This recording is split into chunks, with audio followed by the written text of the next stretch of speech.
I'm about to read a story that I wrote in September 1978.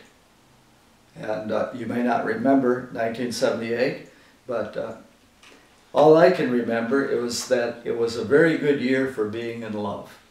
So we'll start with that. The Balloon Man.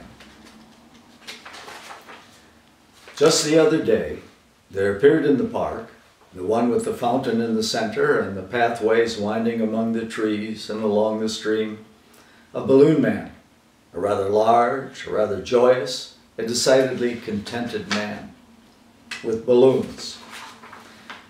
He strolled near the fountain and along the stream, and especially near the children, saying and singing, "Balloons, colored balloons, hopes and dreams in red and blue, take one home, your dreams come true." In the park, on the very same day, was a little boy, a gentle little boy with dreams of red and blue, balloon dreams. He knew at once, as soon as he saw the large bouquet of balloons, floating and bobbing in the sun by the fountain through the mist, that he had wanted a balloon of his very own for as long as he could remember, and even before that. So he reached in his pocket to find the coin he'd gotten from his grandmother just that morning. As he drew closer and closer to the balloon man, to the balloons, his heart began to swell in his breast. He grew lighter and quite short of breath. Finally, he was to have a balloon all his own, a helium-filled balloon to float in the air over his head, over his baseball cap, maybe even over the little pear tree in Grandma's backyard. It would dance on the end of its string like a floating puppy of bright red roundness. The balloon man saw him coming from quite a distance and knew at once the boy was coming to claim a balloon for his very own. The balloon man could always tell when a child was approaching him to buy a balloon, even from a considerable distance. It was something in the walk, he said, or the way they held their head, up and floating, quite like a balloon itself. It was then, when he knew someone was drawing close with balloon dreams in his head, that the balloon man would raise and lower his arm and twirl slowly around, causing the balloons to jump and twirl and float in slow circles of promised delight. Doing one more tantalizing twirl as the boy drew closer, the balloon man, with a large grin and smiling eyes, stopped just in time to come face to face with the little boy with his outstretched hand and look of hope in his eyes. "Do I have enough for a balloon?" the boy asked, showing his shiny coin. "Just enough," winked the balloon man. "And which one would you like?" "That big red one on the top," the boy answered, pointing way up to the top of the floating mountains of balloons. "The big red one on the top? Aye, huh?" said the balloon man. "The one closest to heaven, would you say?" He winked again and reached up through the balloons, and following the string attached to the biggest and brightest balloon of the day. "And here you are for one shiny coin. And a good day to you, my little man. And remember, these balloons all have a way of their own, and if you let them go, why, they'll be off and about their business." He winked again. "I know," the boy danced. "I'll take it right home to Grandma's as soon as I take a turn around the park." "And God bless you, son," said the balloon man, twirling completely around again and slowly moving off around the lovely fountain in the center of the park. The little boy took the bright red balloon and, making sure the string was wound tightly around his finger, set off for a tour of the park. He crossed the little bridge over the stream. He passed the parading peacocks. He circled the weeping willow and ran jumping and spinning past the group of children, and then on down the street to his grandmother's house. His grandma was very pleased with his balloon, for she had had a balloon of her own once when she was just a little girl. "How would you like a jelly sandwich to enjoy with your balloon?" she asked. The little boy was quite hungry from the excitement of the day, so he ran out to the backyard and tied his balloon to the fence, above his grandma's dog and near the little pear tree.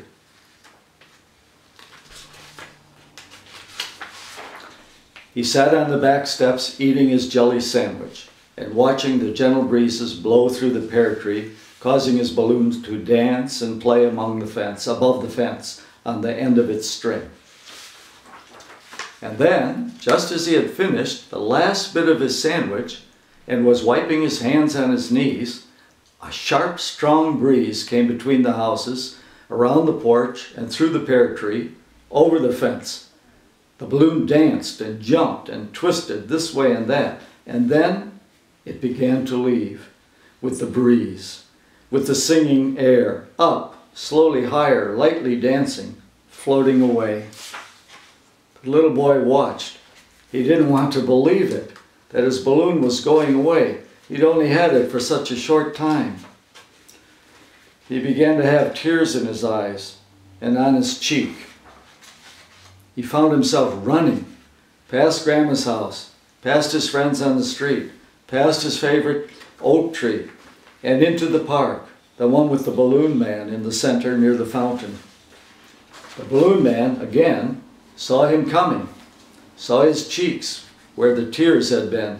He knew at once what had happened. "My balloon, it went away," the boy said. "Well, where did it go?" winked the balloon man. "Into the sky, over the houses and the trees," said the boy, holding back his tears as he thought of his bright red friend dancing so lightly off to the sky. "Well, balloons have a way of doing that," said the balloon man. "I wouldn't expect them to stay tied down too long, especially these balloons. These are sky balloons. They live in the sky, you see, unless, of course, they're on a string and there's a little person on the other end.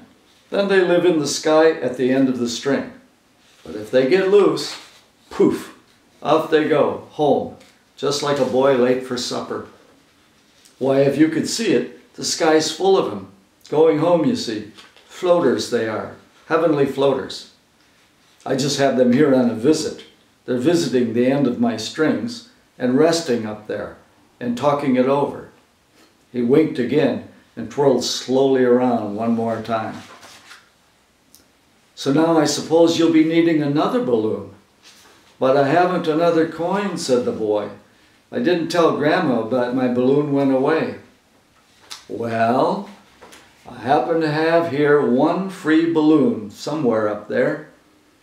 He happens to be another red one, and I'd be happy to send him on his way. You see, I don't make any money at all on the free ones, so I'm happy to see them on their way to a likely place." With that, the balloon man handed the boy another balloon, a balloon very much like his first balloon. In fact, you could hardly tell the difference. "Thank you, mister," the boy said. He didn't know what else to say. He was very happy. He was about to tell the balloon man that he would never let go of the string of this balloon when the balloon man winked and walked slowly over to the park bench where he kept his extra balloons and things and where he tied his own little dog. He reached inside a small cardboard box and brought out a handful of strings, balloon strings. "I have here some very special strings for you. Balloon strings," he said. "But my balloon already has a string," said the boy. The balloon man laughed. "With these strings you can make almost anything into your very own balloon." "People think all balloons must float in the air," said the balloon man. "But that doesn't have to be true. If you can believe that a balloon is something special to you, something you love, like a friendly floating piece of red in the sky, well then, why can't you make a balloon out of other things you'd like as friends? I, for instance, have a string tied right now to my friend the fountain."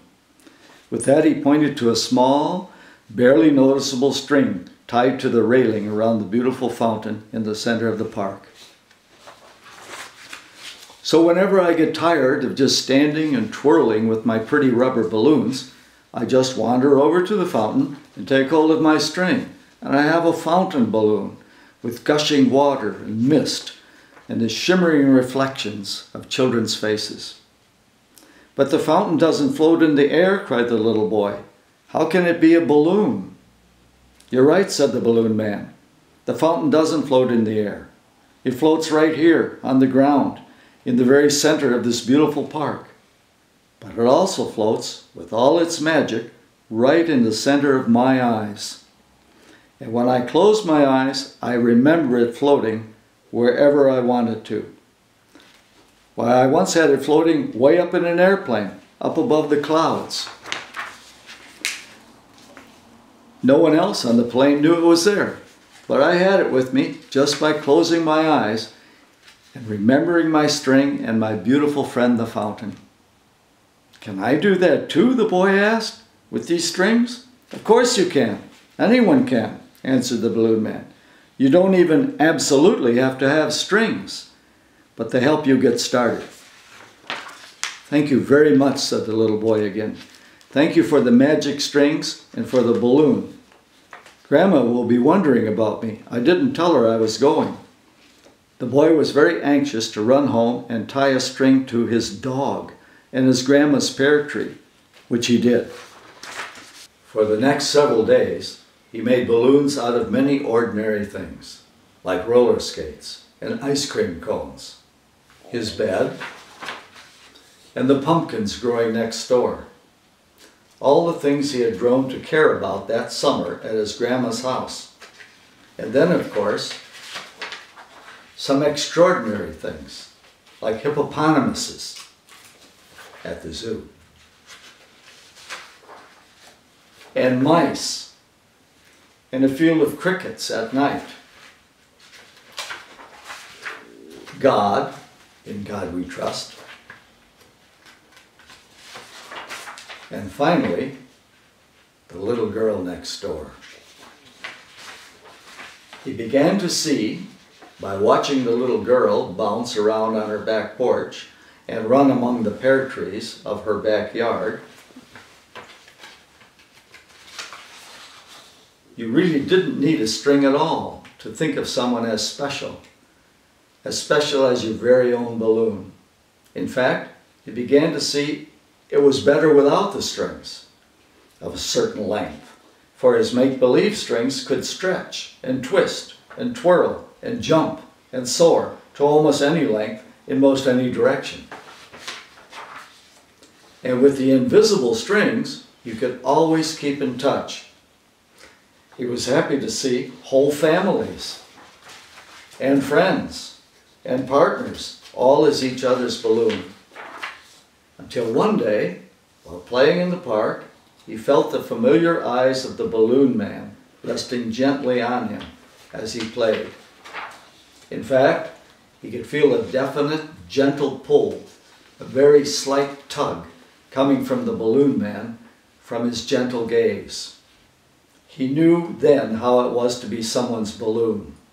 He began to float playfully across the park toward the balloon man, taking his time, enjoying himself, floating through the beautiful park.